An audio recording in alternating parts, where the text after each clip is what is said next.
حضور صلی اللہ علیہ وآلہ وسلم نے فرمایا، جب تم میں سے کوئی ہم بستری کا ارادہ کرے تو وہ یہ دعا پڑھ لے۔ آپ صلی اللہ علیہ وآلہ وسلم نے ہمیں شیطان سے بچنے کے لیے یہ دعا بتائی ہے۔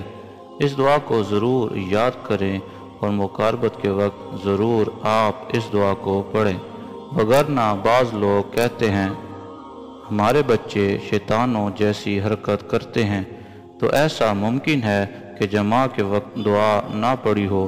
یہ دعا ضرور بضرور یاد کریں۔ وہ دعا یہ ہے، بسم اللہ اللہم جنبنا الشیطان وجنب الشیطان ما رزقتنا۔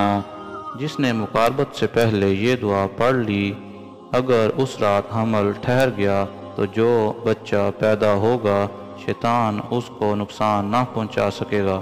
عبد الرحمن مبارک پوری رحمہ اللہ نے لکھا ہے، بعض لوگ ہم بستری کے وقت دعا نہیں پڑھتے تو شیطان بھی ان کے ساتھ پارٹنر بن جاتا ہے، مطلب شریک ہو جاتا ہے، وہ بھی ساتھ جمع کرتا ہے۔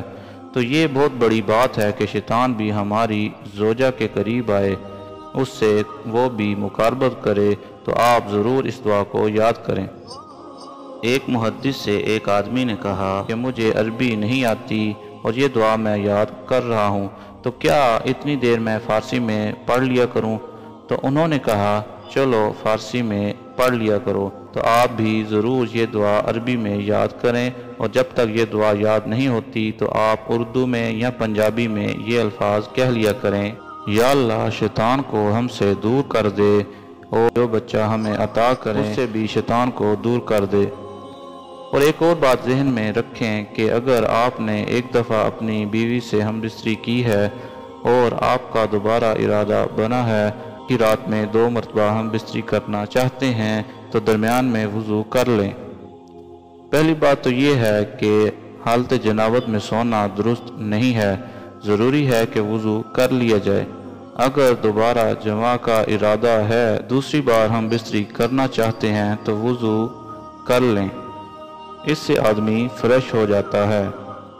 لیکن اس بات کو ذہن میں رکھیں کہ 2 ہم بستریوں کے درمیان وضو کرنا مستحب ہے، فرض یا واجب نہیں ہے۔ اگر نہیں بھی کریں گے تو گناہ نہیں ہوگا۔ دوستو، اگر آپ اسی طرح اسلامی معلوماتی ویڈیو حاصل کرنا چاہتے ہیں تو ہمارا چینل چیک اسلامک نالج کو سبسکرائب کرنا نہ بھولیں، اور ساتھ لگے گھنٹی کے بٹن کو بجا دیں۔ شکریہ۔